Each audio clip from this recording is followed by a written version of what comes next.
할렐루야. 2011년부터 2021년까지 10년간 인기리에 방송되었던 프로그램 중에 정글의 법칙이라는 프로그램이 있습니다. 여러분도 다 아시죠? 달인 김병만 씨가 여러 연예인들과 함께 오지로 들어갑니다. 거기서 몇 날 며칠 생존하는 생존 버라이어티 쇼가 바로 이 정글의 법칙이라는 프로그램입니다. 이 프로그램은요, 항상 이렇게 시작합니다. 가려고 하는 섬과 오지의 그 모습을 카메라로 한번 싹 훑습니다. 그러면요, 너무 멋집니다. 아름다운 해변을 끼고 있고 거기에는 열대 야자나무와 열대 과일들이 즐비합니다. 아, 천혜의 환경이구나 하고 이 섬 안에 들어가면요, 섬은 사람이 살 수 없는 곳입니다. 그 안에 물도 없고 야생 동물들도 그대로 살고 있습니다. 제작진들은 그 연예인들에게 최소한의 물건만 줍니다. 작살이라든지 스노클링 장비라든지 그리고 낚시 바늘이라든지 다른 것은 일절 주지 않습니다. 그 안에서 사냥하고 생존할 수 있는 그 도구들만 주고 떠나버립니다. 이제 그 안에서 몇 날 며칠을 버텨야 합니다. 도시에서만 살던 사람들이니 그 섬에서 어떻게 살아야 될지 방법을 모릅니다. 그래서 첫날은요, 그냥 우왕좌왕하다가 땅바닥에 누워서 잡니다. 모기에게 밤새 뜯기죠. 그러다가 그 다음날 일어나면요, 이제 사투가 시작이 됩니다. 강렬한 태양빛이 내리쬐는데 이것을 어디서 피할까 전전긍긍하면서 이제 간이 텐트를 짓기 시작합니다. 근데 텐트를 짓는데 뭐 재료가 없잖아요. 그러니까 가지들을 꺾어다가 잎사귀를 꺾어다가 얼기설기 짓는데 딱 얼굴만 가려집니다. 몸은 그대로 햇빛에 노출됩니다. 그런데 더운 날씨 속에서 그거 만드느라고 힘들었다고 다 축 처집니다. 그리고 시간이 지나니까 배가 고픕니다. 어떤 사람은 산에 들어가서 음식을 찾으려고 가는 사람도 있고 어떤 사람은 바다로 가서 고기를 잡으려고 하는 사람도 있습니다. 그런데 산에 들어갔는데 이 약초가 먹을 수 있는 약초인지 아닌지 어떻게 압니까?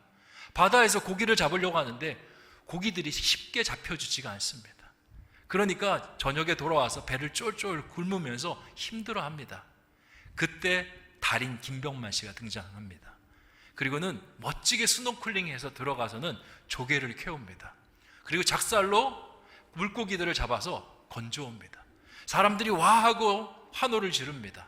그런데 그 조개와 생선 얼마 되지 않는 그 물건들을 6, 7명이서 나눠 먹으니 배가 부를 리가 없습니다. 그냥 입에 감칠맛만 나고 끝이 납니다. 그리고는 배를 굶은 상태에서 또 그 다음날을 보내고 하루하루가 지나가면서 피골이 상접해집니다. 저는 이 프로그램을 보면서 무엇을 느꼈냐면 인간이 참 약하다라는 생각을 했습니다. 인간이 뭐 만물의 영장이니 뭐 세상을 다스리는 존재이니 하지만 자연 앞에 서는 인간은요, 너무나 연약합니다. 인간이 만들어낸 문명, 함께 모여서 건설한 도시 이런 것들이 없으면요, 인간은 그냥 자연 상태에 있는 동물보다 생존하기가 더 연약한, 부족한 그런 존재입니다. 오늘 예수님께서 그 이야기를 하고 있습니다. 너희 인간은 약하디 약한 존재다. 그래서 누가 필요하다? 내가 필요하다라고 주님께서 말씀하고 있습니다. 오늘 읽었던 5절 말씀을 다시 한번 읽어보도록 하겠습니다. 시작. 나는 포도나무여 너희는 가지라. 그가 내 안에 내가 그 안에 거하면 열매를 많이 맺나니 나를 떠나서는 너희가 아무것도 할 수 없음이라. 아멘. 주님께서 우리를 뭐라고 말씀하십니까? 가지라고 합니다. 혼자서는 살아남을 수 없는 존재다. 무엇인가에 붙어 있어야 살아갈 수 있는 존재다라고 말씀하십니다. 그래서 주님은 나에게 붙으라고 말하고요, 세상 사람들은 주님 외에도 여러 힘 있는 사람, 또 능력이 많은 김병만 같은 사람, 그런 사람들에게 붙어서 세상을 살아갑니다. 가지는요, 이 포도나무 안에서 굉장히 고귀한 역할을 합니다. 어떤 역할을 하냐? 이 가지가요, 잎사귀도 내고 열매를 만들어내는 역할을 합니다. 다른 부분들은 그런 역할을 하지 못합니다. 그런데 오직 가지만은 그 역할을 합니다. 근데 가지에게 약점이 있습니다. 어떤 약점? 굉장히 연약하다는 약점이 있습니다. 바람이 불면 가장 먼저 꺾이는 게 가지고요, 나무가 병충해를 입으면 말라가기 시작하는데 가장 먼저 으스러지는 곳이 어디냐? 가지입니다. 그리고 가장 큰 문제가 뭐냐면 가지는요, 나무가 없이는 독단적으로 살아갈 수가 없습니다. 그래서 주님께서 뭐라고 하시냐면 나를 떠나서는 너희가 아무것도 할 수 없음이라 라고 말씀하고 있습니다. 예수님께서 이 하나님 나라의 지혜를 말씀하실 때는 항상 사용하시는 기법이 있습니다. 비유라는 기법입니다. 예수님께서 이렇게 하시는 것은 이유가 있습니다. 하나님이 눈에 보입니까? 눈에 보이지 않습니까? 눈에 보이지 않습니다. 그러니까 그 하나님을 설명하려고 할 때 인간적인 말로, 그리고 아무리 설명을 덧붙여도 머릿속에 개념이 그려지지 않습니다. 본 적이 없으니까요. 그래서 예수님께서는 하나님을 쉽게 이해시키기 위해서 이 세상에 있는 사물들 중에 하나님의 개념과 비슷한 것들을 들어서 비유로 말씀하십니다. 예를 들면 겨자씨, 누룩, 그리고 선한 사마리아인, 이런 비유를 통해서 하나님의 진리가 무엇인지 우리에게 쉽게 가르쳐 줍니다. 오늘 포도나무 이 가지 비유도 마찬가지입니다. 하나님께서 우리에게 하늘의 비밀을 가르쳐 주시고 있는 말씀입니다. 어떤 하늘의 비밀? 세 가지입니다. 첫 번째, 너희들은 가지다. 연약한 존재다. 두 번째, 그럼에도 불구하고 저 하늘에 계신 포도나무에 계신 하나님이 계시다. 그리고 너희와 하나님이 연결이 될 때 너희의 삶이 어떻게 바뀔 수 있는가에 대해서 주님께서 말씀하고 있는 것입니다. 주님이 하시는 이 비유에도 또 다른 특징이 있습니다. 어떤 특징이 있냐면 예수님께서 비유로 말씀하실 때 그 비유에 담긴 이야기뿐만 아니라 비유의 대상이 되는 사물이 있습니다. 그 안에도요, 하나님의 신비와 비밀이 숨겨져 있습니다. 무슨 말이냐? 예를 들어 설명하겠습니다. 마태복음 13장 31절에서 32절 말씀에는 예수님께서 겨자씨 비유를 하시는 말씀이 기록이 되어 있습니다. 한번 읽어보겠습니다. 같이 읽겠습니다. 시작. 또 비유를 들어 이르시되 천국은 마치 사람이 자기 밭에 갖다 심은 겨자씨 하나를 같으니 이는 모든 씨보다 작은 것이로되 자란 후에는 풀보다 커서 나무가 되매 공중의 새들이 와서 그 가지에 깃들이느니라. 아멘. 주님께서 천국은 이런 것이다. 겨자씨같이 작은 것인데 이것이 심어지면 나무가 되고 많은 열매를 맺고 공중의 새들이 깃드는 큰 것이 된다. 굉장히 심플한 메시지를 주고 있습니다. 근데 메시지의 전부가 이것이 아닙니다. 이 겨자씨가 어떻게 자라나느냐, 겨자씨의 생리를 보면 예수님의 추가적인 메시지를 발견할 수 있습니다. 겨자씨가 어떻게 자라납니까? 땅에 심겨서 땅을 뚫고 나와 하늘을 향해 자라납니다. 주님께서 이 겨자씨를 통해서 하시고자 하는 두 번째 말씀이 있습니다. 천국을 사모하는 사람, 하나님 나라를 사모하는 사람은 땅을 보면 살아가는 존재가 아니다. 저 하늘아버지가 계신 하늘을 향해서 뻗어나가는 존재가 바로 천국을 바라보는 사람이다 라는 두 번째 메시지를 담아내고 있는 겁니다. 누룩도 마찬가지입니다. 누룩도 밀가루 안에 들어가서 밀가루 덩어리를 부풀게 합니다. 주님께서 말씀하십니다. 누룩이 작은 것이지만 그 누룩이 밀가루 전체를 부풀게 하는 것처럼 하나님의 나라는 작지만 그것이 들어왔을 때 너희의 삶을 풍요롭게 한다. 겨자씨와 같은 말씀을 하십니다. 근데 여기에도 생리를 통한, 그 누룩의 생리를 통한 두 번째 메시지가 있습니다. 그게 뭐냐? 누룩은요, 곰팡입니다. 효모입니다. 그것이 밀가루 안에 들어갔을 때 성질을 변화시킵니다. 딱딱한 밀가루인데요, 효모가 들어가는 순간 그 밀가루는 부드러운 밀가루가 되고요, 식감과 맛이 살아나는 밀가루가 됩니다. 주님께서 말씀하신 두 번째 메시지가 뭐냐? 하나님 나라의 경험을 한 사람은 성질이 변화된다.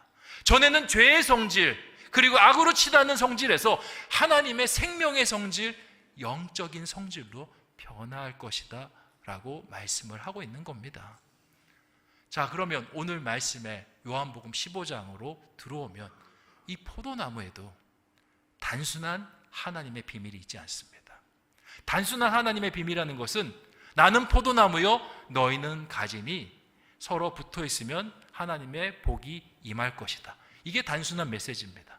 그런데 포도나무의 생리를 통한 하나님의 메시지가 여기에 담겨져 있습니다. 오늘 설교에서는 이것을 중심으로 같이 말씀의 은혜를 나누고자 합니다. 요즘 마트에 가면요, 포도 종류가 참 많습니다. 캠벨 포도니 머루 포도니, 그리고 몇 년 전부터 유행하는 포도가 있습니다. 샤인 머스켓. 요즘 저기 마트에 가면 다 샤인 머스켓만 파는 것 같아요. 이 포도를 기를 때 농부들은요, 두 가지 방식으로 이 포도를 재배합니다. 삽목이라는 방식이 있고요, 접목이라는 방식이 있습니다. 농사를 좀 지어보신 분들은 들어보셨을 것입니다. 이 방식들마다 일장일단이 있습니다. 이 삽목이 뭐냐? 포도의 나뭇가지를 꺾어서 땅에다 심습니다. 그러면 이 나뭇가지가 뿌리를 내리고요, 그리고 그 나뭇가지가 나무가 되는, 그렇게 재배를 하는 방식이 삽목이라는 방식입니다. 그러니까 씨앗을 심어서 재배하는 것과 똑같은 방식으로 기르는 겁니다. 그러면 접목은 뭐냐? 기존에 심겨져 있는 이 포도나무에다가 이 다른 나뭇가지에 접을 붙이는 겁니다. 그래서 연결해서 포도 열매를 맺는 것이 바로 접목 방식입니다. 어떤 장점과 어떤 단점이 있느냐? 삽목은요, 포도나무나 포도가지가 동일합니다. 그러다 보니까 열매 맺을 때 당도가 높습니다. 그리고 와인을 제조할 때는 향이 중요한데요, 향이 참 진합니다. 그래서 삽목으로 재배한 포도는요, 가치가 높습니다. 그런데 단점이 있습니다. 가지부터 나무로 키워야 되니 시간이 오래 걸립니다. 한 7년 정도 시간이 걸린다고 합니다. 근데 포도가 그냥 사과나무처럼 쭉쭉 올라가는 게 아니지 않습니까? 덩굴처럼 올라갑니다. 그러니까 농부가 손대야 될 게 너무 많습니다. 그리고 자라나다가 병충해도 만나잖아요. 묘목은 힘이 없잖아요. 그러니까 이 병충해 관리도 해줘야 되고 신경 쓸 게 너무 많습니다. 그런데 접목은요, 원래 있던 나무에다가 접 붙이는 거니까 시간이 얼마 걸리지 않습니다. 이 잘하는 농부가 이 접목을 하는 걸 보니까 몇 분 만에 하시더라고요. 그리고 과수원 전체를 하는 것도 며칠 걸리지 않습니다. 포도 재배를, 삽목이 포도 산출을 할 때는 7년이 걸리는데 이 접목은요 1년 만에도 가능합니다. 근데 단점이 뭐냐? 밑에 있는 포도나무 종과 이 가지의 종이 다르면요, 향이 조금 틀려질 수가 있습니다. 그리고 맛도 본래의 맛을 살짝 잃을 수가 있습니다.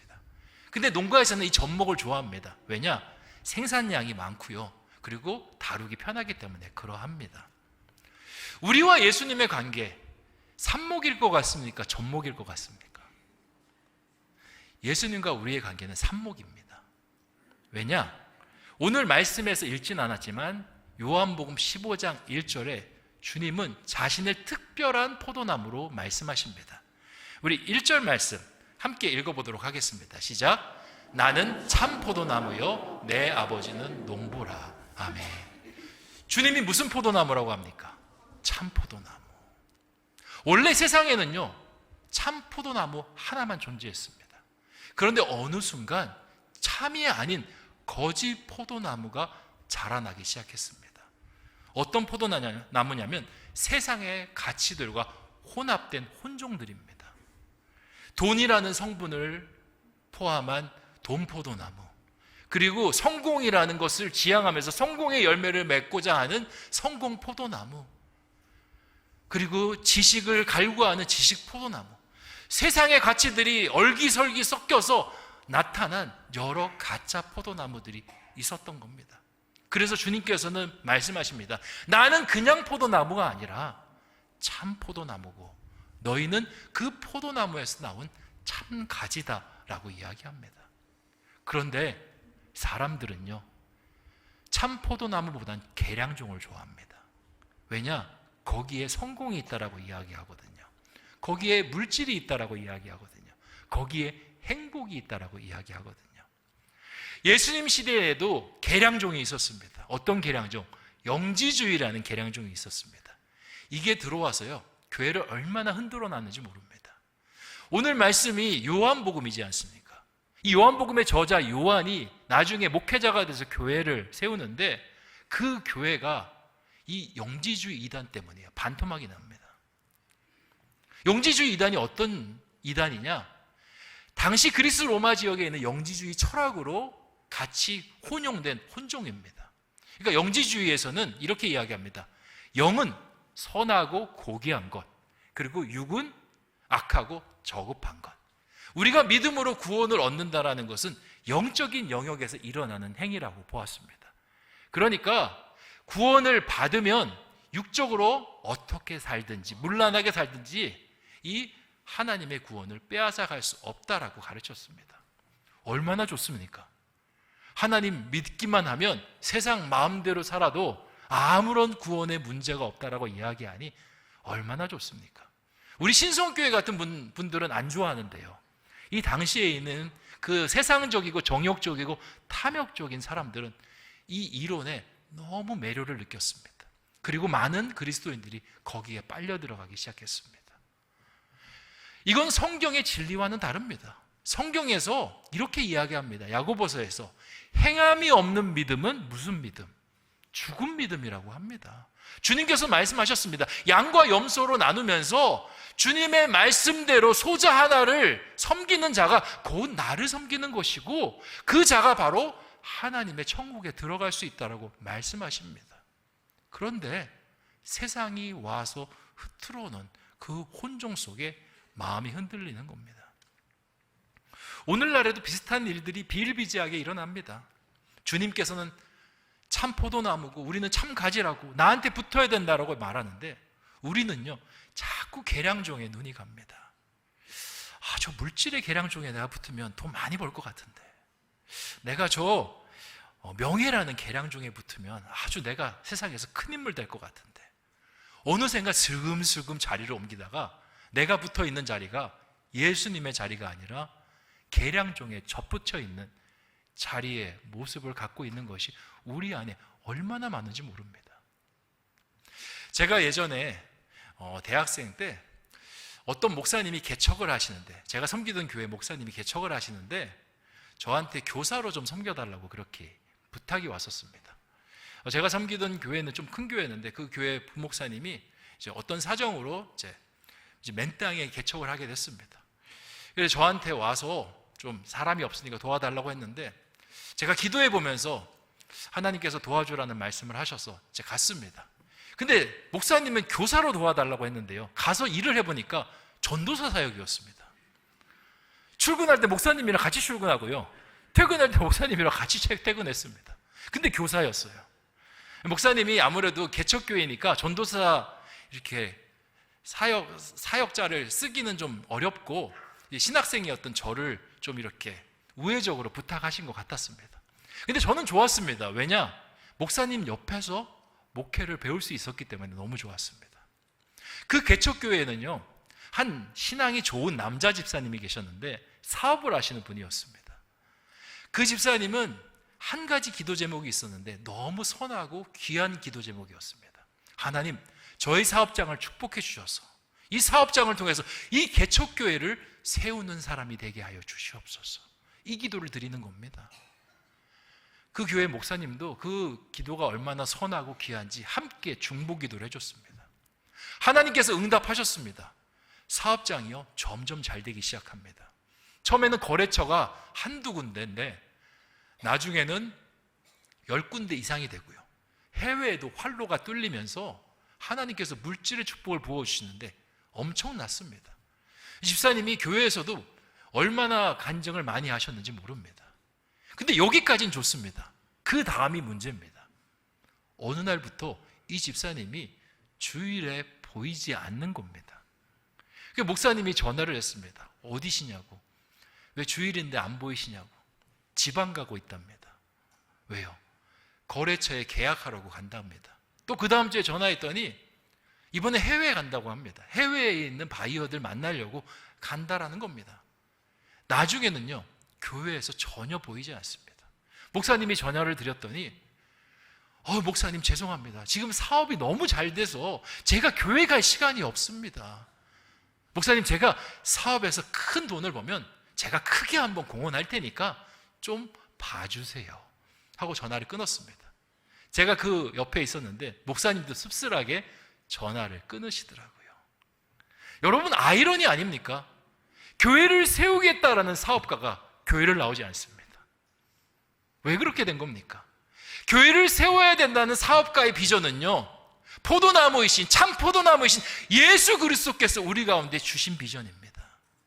그런데 우리가 그렇게 비전을 받았을 때 우리의 눈은 예수 그리스도를 향해 가 있어야 되는데 열매에 가 있는 겁니다. 어떻게 하면 이 열매를 견실하게 맺을 수 있을까? 거기에 빠지니까 점점점 성공이라는 계량종을 찾기 시작하는 겁니다. 그리고 성공한 사업가라는 포도나무에 그 가지로 붙어 있으면 내가 큰 성공, 큰 물질의 축복을 받아내지 않겠느냐, 그런 생각을 하는 겁니다. 그러니까 교회를 세우는 사업가가 교회를 나오지 않은 그러한 일들이 일어날 수 있는 겁니다. 그런데 과연 그 집사님만 비난할 수 있는 문제겠습니까? 우리는 어떻습니까? 우리의 모습도 이런 모습 너무나 많습니다. 하나님께서 우리에게 자녀를 주셨고 이 자녀를 믿음으로 키워야겠다라고 생각을 하지만 우리 자녀들이 접붙여 있는 것을 보면요, 출세라는 포도나무에 붙어 있고요, 입신양명이라는 포도나무에 붙어 있습니다. 하나님, 저는 세상 속에서 하나님만 바라보고 흔들리지 않는 믿음을 갖기를 소망합니다. 기도를 드려도요, 하나님께 붙어 있는 것이 아니라 세상의 평안, 세상의 안식이라는 포도나무를 기대고 의지하는 모습이 우리 가운데 얼마나 많은지 모릅니다. 그렇게 계량형 포도나무에 붙어 있는 것이 당장은 보기에 좋아 보여도 그 결말이 좋지가 않습니다. 6절에 그 결말이 기록이 되어 있는데요, 함께 읽어보도록 하겠습니다. 시작. 사람이 내 안에 거하지 아니하면 가지처럼 밖에 버려져 마르나니 사람들이 그것을 모아다가 불에 던져 사르느니라. 아멘. 우리가 주님 안에 거하지 않으면 마른다라고 이야기합니다. 그리고 어떻게 됩니까? 불에 던져 사르느니라. 심판받을 것을 이야기합니다. 근데 이 말씀을 읽어보면요, 특이한 점이 있습니다. 우리를 모아다가 불에 던지는 존재가 있습니다. 누굽니까? 사람들. 주님이 우리를 던지는 거 아닙니다. 농부가 던지는 것이 아닙니다. 사람들이 던진다고 합니다. 이 사람들이 누구냐? 세상 사람들입니다. 계량종이 좋으니 계량종에 붙어보세요. 이 혼종이 좋으니 이 혼종에 붙어야 당신이 성공할 수 있습니다 라고 이야기하는 사람들이 우리를 잡아서 불에 던진다라고 이야기하는 겁니다. 세상은요, 항상 이렇습니다. 우리에게 뭔가 좋은 것을 보여주는 것처럼 보이죠. 우리가 세상에서 길을 찾지 못할 때 이것이 맞다라고 이야기하면서 우리를 돕는 것처럼 보이죠. 돕는 거 아닙니다. 가머니설로 우리를 꼬드기는 겁니다. 거기가 죽음의 길인지도 모르고 우리를 그쪽으로 가게 하는 겁니다. 세상이 왜 그렇게 하는 겁니까? 우리를 잘 되게 하려고 그렇게 하는 게 아닙니다. 그들의 원하는 것은 딱 한 가지입니다. 참 포도나무 대신 예수 그리스도부터 떨어지는 거.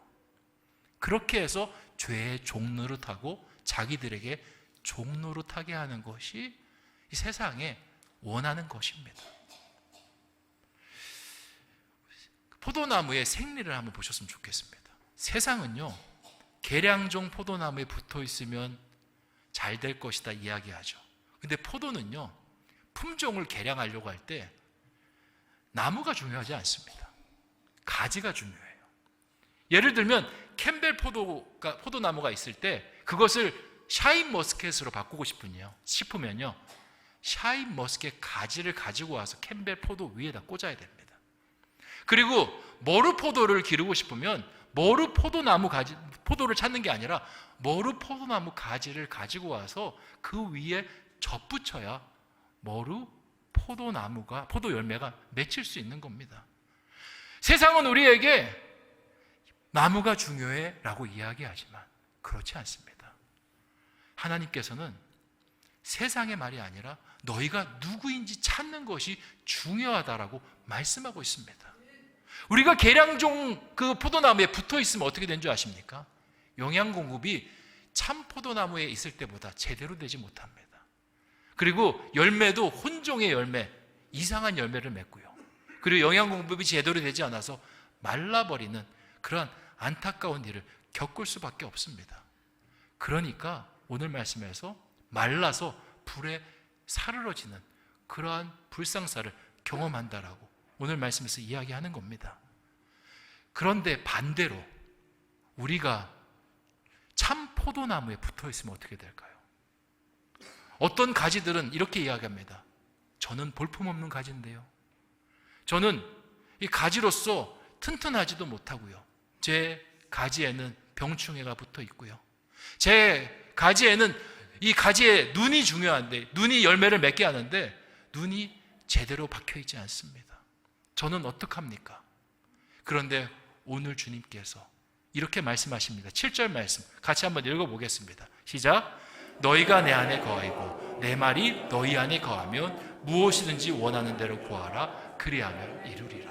아멘. 주님께서 말씀하십니다. 괜찮아. 세상 속에서 네가 좀 볼품 없어도 괜찮아. 네가 좀 못 배워도 괜찮아. 돈이 없어도 괜찮아. 세상 사람들 보기에 가능성이 없어도 괜찮아. 내가 너에게 능력을 주고 네 능력이 네 몸 안에서 흘러 넘쳐서 네가 일을 하게 될 것인데 그때 네가 하는 것은 네 능력으로 하는 것이 아니라 나의 능력으로 하게 될 것이다.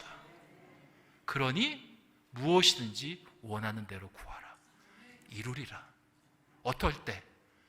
너희가 내 안에 거하고 내 말이 너희 안에 거할 때, 서로 연결이 되어서 하나님의 능력이 우리 가운데 임재할 때 그 일이 가능하다라고 말씀하고 있는 겁니다. 2020년 MBC에서 이 불의의 사고로 양팔을 잃어버린 한 인도 소녀의 이야기를 방송으로 다룬 적이 있습니다. 그 소녀는요, 등굣길을 가다가 버스에 깔리는 사고를 당했습니다. 그리고 온몸이 다 부셔지고 양팔이 절단되는 사고를 입게 됩니다. 병원에서 중환자실에서 몇 날 며칠 깨어나지 못하고요. 깨어난 후에도 통증이 어마어마합니다. 다시 걸을 때까지 약 1년의 시간이 걸렸습니다. 그런데 회복을 하고 병원에 나오는데 몸이 어떻습니까? 팔이 없습니다. 병원에서 해줄 수 있는 건 의수 2개를 만들어서 이 소녀에게 주는 겁니다. 이때 소녀의 나이가 몇 살이냐? 16살입니다. 이제 중학생밖에 안 된 소녀가 평생 팔 없이 살아야 되니 얼마나 절망적이겠습니까? 그렇게 나와 있는데 기적적인 일이 일어납니다. 한 대학생 남자 청년이 자전거를 타고 가다가 사고를 당하게 되고 그것 때문에 뇌사 상태에 빠집니다. 이 청년의 부모님이 이 청년의 몸을 장기 기증하겠다라고 서약을 합니다. 그리고 그 장기가 아닌 팔이 이 소녀에게 기증될 수 있는 기회를 얻게 됩니다. 그런데 문제가 있습니다. 이 팔은요, 장기들과 다르게 이식하기가 굉장히 까다롭습니다. 특히 동성 간의 이식은 그나마 좀 있었는데 이성 간의 이식은 아시아에서 해본 적이 없습니다. 고민이 되는 겁니다. 어떻게 할 수 있을까? 그래서 외과 의사 20명, 마취과 의사 16명이 달라붙어서 이 팔을 이식하는 수술을 하게 됩니다. 그리고 수술은 감사하게도 성공적으로 끝납니다. 근데 수술이 끝난 후에도 또 문제가 있습니다. 팔을 붙여놓으니까요, 팔이 이상합니다. 이 소녀는 그래도 얼굴이 하얀 편이고 예쁘장한데 이 팔을 붙여놓으니까요, 이거 남자 팔입니다. 털도 수북하고요, 그 대학생 청년은 피부도 까맣습니다. 보시다시피 괴기하기 그지없습니다. 이 팔로 평생을 살아야 되나? 이 팔을 붙인들 무슨 나에게 유익이 있을까? 그렇게 또 한 번 절망하게 됩니다. 하지만 열심히 재활을 위해서 노력합니다. 그러던 어느 날 조금씩 변화가 일어납니다. 이 소녀의 팔이요, 점점 작아지기 시작합니다. 그리고는 색깔도 검했는데 희게 변하고요, 그리고 털들도 사라지면서 완전 소녀의 팔처럼 변하는 일이 일어난 겁니다. 과학자들이 어떻게 이 일이 가능한가 들여다봤더니 셀룰러 메모리 현상이라는 겁니다. 그러니까 기증받은 사람 속에 있는 그 세포의 기억들이, 그러니까 기증한 사람의 팔로 흘러 들어가면서 역전시키는 변화 현상이 일어난 겁니다. 그래서 이 소녀는 그 손을 가지고 저렇게 핸드폰도 하고 머리도 빗고 행복하게 살았다는 겁니다. 우리가 예수님 앞에 접붙임 받고 예수님과 연결된다는 거 바로 그런 겁니다. 나는 투박한 사람입니다. 어울리지 않는, 예수님과 어울리지 않고 털도 많고 까맣고 그런 존재이지만 그 존귀하신 예수 그리스도와 결합이 될 때 예수 그리스도로부터 흘러넘치는 하나님의 능력이 우리 가운데로 들어가고요, 우리를 변화시키는 겁니다. 세상에서 우리를 가능성 없다, 또 나이도 많다, 가진 것도 없다, 너는 그래서 열매를 맺을 수 없다라고 이야기할지는 모르겠지만 우리가 주님과 붙어 있으면요, 말씀하십니다. 무엇이든지 원하는 대로 구하라, 네가 이루리라. 너는 내 안에서, 능력 주시는 자 안에서 무엇인지 할 수 있느니라 라고 말씀하시는 겁니다. 그러니 우리가 어디에 붙어 있어야 됩니까? 세상의 계량종, 혼종에 붙어 있어야 됩니까? 예수 그리스도에게 붙어 있어야 됩니까? 예수 그리스도죠. 그리고 주님께서는 거기서 주님의 은혜를 끝내지 않습니다. 8절에 클라이막스입니다. 8절 말씀 같이 한번 읽어보겠습니다. 시작. 너희가 열매를 많이 맺으면 내 아버지께서 영광을 받으실 것이요 너희는 내 제자가 되리라. 아멘. 그러니까 그렇게 주님과 붙어 있으면 열매를 많이 맺는데 그 열매는 누구에게 영광이 된다고 합니까? 하나님께 영광이 된다고 합니다. 저는 그렇게 생각해 봅니다. 그 교회를 세우겠다라는 그 사업가 집사님이 조금 느리지만 주일 성수하고 기도하면서 하나님과 같이 붙어서 나아갔다라면 그 사업장이 잘 됐을 때 자신에게도 유익이었지만 누구에게 유익이었겠습니까? 하나님에게 유익이고 영광이었지 않겠습니까? 하나님의 기쁨이 되는 사업가로 그 비전을 세우지 않았겠습니까? 우리가 그렇습니다. 하나님께서 주신 은혜들, 비전들, 그리고 하나님께서 주신 그런 열매들이 있는데, 계획들이 있는데 자꾸 우리는요, 그 하나님께서 주셨다라는 그 단어보다는 열매라는 단어에 마음이 너무 빠져 있는 것을 발견합니다. 사랑하는 성도 여러분, 하나님을 바라보시기를 원합니다. 그리고 주님께서 말씀하십니다. 너희는 내 제자가 될 것이다. 주님께서 이렇게 하는 거예요. 이제 준비됐구나. 너희도 이제 포도나무가 될 준비가 됐구나. 너희의 삶 속에서 많은 가지들을 배출하는 그런 복된 삶을 살렴. 주님께서 말씀하시는 겁니다. 말씀을 맺겠습니다. 사랑하는 성도 여러분, 세상은 우리를 끊임없이 속입니다. 가머니설합니다. 거기에 붙어 있으면 네가 잘 될 거라고. 아닙니다. 여러분 존재는요, 참 포도나무 가지입니다. 참 포도나무에 붙어 있을 때 여러분 가운데 풍성한 은혜가 맺혀질 줄 믿습니다. 기도하겠습니다. 좋으신 아버지 하나님, 오늘 우리 가운데 포도나무의 비밀이라는 귀한 지혜를 주시니 참으로 감사합니다. 주님께서는 참 포도나무라 말씀하셨습니다. 세상에는 참과 거짓의 포도나무가 있다라는 것을 생각하시고 염두에 두고 말씀하시는 겁니다. 우리는 참 포도나무보다는 거짓을 좋아합니다. 세상의 계량종, 세상의 가치로 덕지덕지 붙어있는 혼종들 좋아합니다. 그래서 때로는 참 포도나무의 가지지만 세상에 붙어있을 때가 참 많습니다. 주님 용서하여 주시고 다시 한번 주님과 연결되고 내 안에 역사하는 분, 내가 아니라 주님으로 채우고 무엇이든지 이룰 때 주님께서 이루어지시는 놀라운 은혜를 경험하게 하여 주시옵소서. 예수님의 이름으로 기도하옵나이다. 아멘.